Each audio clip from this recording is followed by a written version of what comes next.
Prime Minister, dear Evika, welcome to my home, which is the official residence of the NATO Secretary General, and to Brussels, which is the home of NATO. Latvia has been a robust ally since you joined the alliance 2 decades ago. You spend almost 3% of GDP on defense. You host a multinational battle group where allies work side by side to defend NATO's eastern flank, as well as military exercises to ensure that Latvian and allied armed forces maintain a high level of readiness and interoperability. You also contribute to our peacekeeping mission in Kosovo and our training mission in Iraq, helping to increase stability beyond NATO's borders. Today, our discussions focus very much on strengthening our deterrence and defense. Since 2014, NATO has undertaken the largest reinforcement of our collective defense in a generation, with more forces, more resources, and at higher readiness. But in this more complex and dangerous world, we must go further and faster.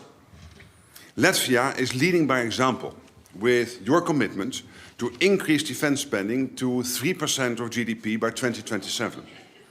Though I understand you'll reach the goal even sooner than expected. We also discussed Russia's war of aggression against Ukraine. Russia continues to advance in the east, albeit at a very high cost to them. It has relentlessly attacked Ukrainians' critical energy infrastructure, with winter just around the corner.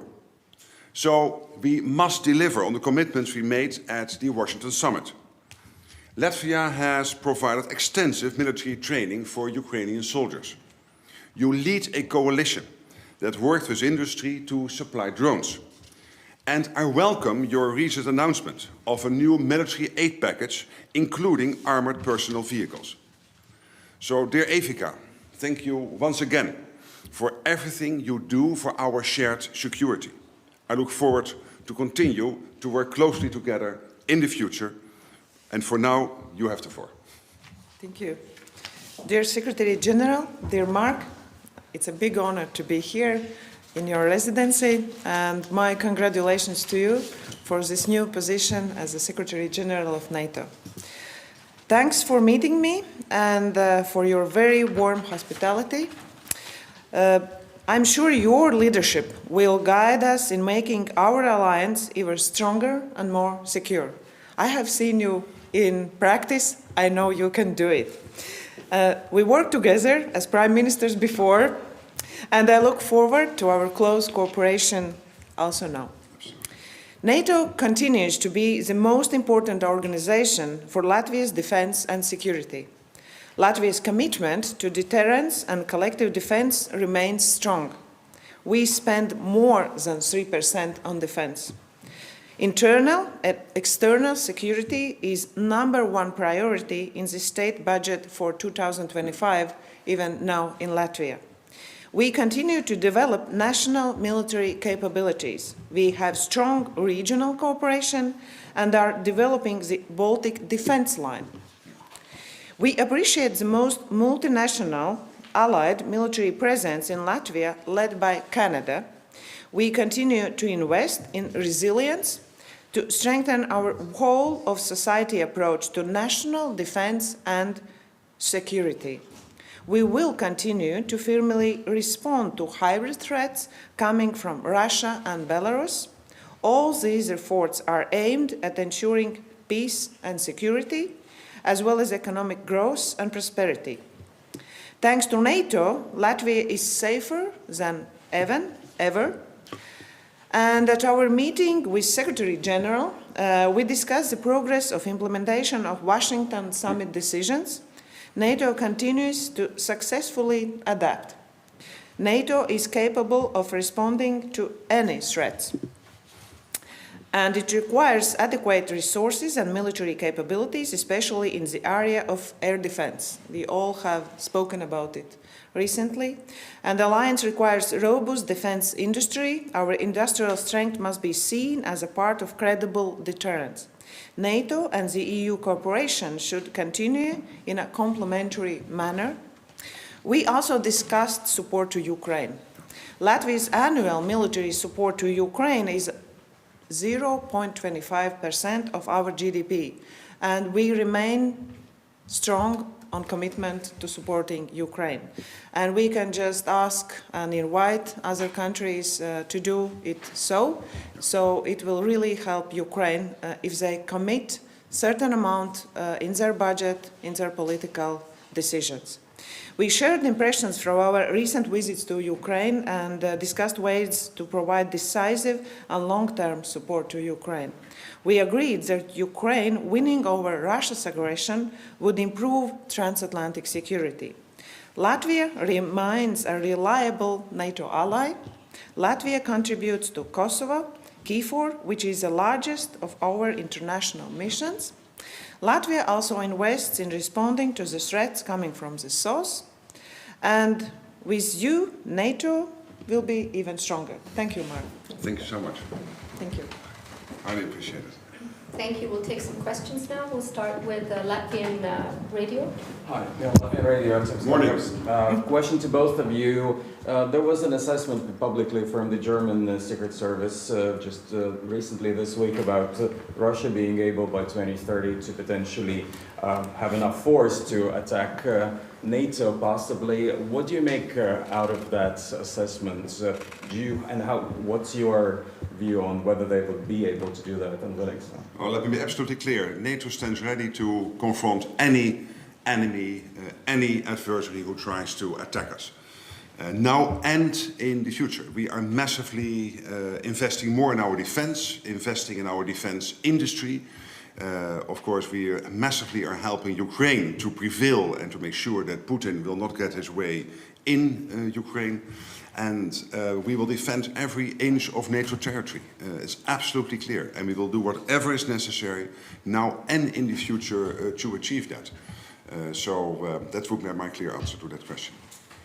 Okay, we'll go to Latvian TV. Latvian television, Ilza Nagla. Question for the Secretary General. Recently, Latvia encountered Russian military drone who flew in Latvian territory. And some people, society in Latvia, were a bit surprised that there were no comment, no reaction from the NATO. What you would say to those people, and will that change now with you as Secretary General? Well, we follow this extremely closely, and this was on the 7th of September. So, of course, this was a big thing happening at that moment. Clearly, that's true. It's up to allies, of course, to make sure that they themselves, first of all, and then making sure that coordinating with others, and I know that Latvia is doing that, that we try to improve our response to these type of incursions. They are highly worrying. They are not acceptable. Sometimes with a war going on in Ukraine, you might see that stuff gets off track, but we always have to make sure that we find out whether it is intentional or not. And NATO is coordinating this together with allies and informing each other on a day-by-day basis, on an hour-by-hour basis of what is happening and making sure that we can respond. Okay, we'll go to Bloomberg. Andrea Plashana from Bloomberg, Secretary General, thank you for having us. Prime Minister, you mentioned 3%, more than 3% for NATO, for defense. How will you get the countries who are not meeting the minimum threshold to get to 2% and beyond? Well, let's first of all agree that the good news is that where in 2014 we only had 3 countries at 2%, the UK, Greece and the US. Now we have 23 countries at 2%. And that NATO, if you would carve out the US for a moment, that then the rest of NATO is doing the 2%. I'm absolutely convinced 2% will not be enough because of all the targets we want to achieve and the gaps we still have to fill to make sure that not only now but also in the future we stand ready to defend NATO territory. And that's the debate which is ongoing. What does that mean in terms of the capabilities? What are countries having to do? Which capabilities they need to achieve? Which targets they need to reach, etc. That's the debate we are having. It's a very important debate. But let me be clear at this moment, 2% will not be the end. We need more, but exactly what the percentage is and whether it is a NATO-wide or whatever, that's still to be debated. Okay, thank you. We'll go to Rutte. Thank you. Madam Prime Minister, what would be your message to allies when it comes to the issue of air incursions into the alliance? And Secretary General, I was wondering if you'd like to comment on where allies are when it comes to fulfilling the 40 billion pledge. Are you satisfied with progress thus far? Thank you. My answer would be, first, I would thank NATO for helping us, because we are NATO, Latvia is a member of NATO, and just when we gave a notice that there is something in our air happening, NATO has reacted very rapidly and very quickly. So, in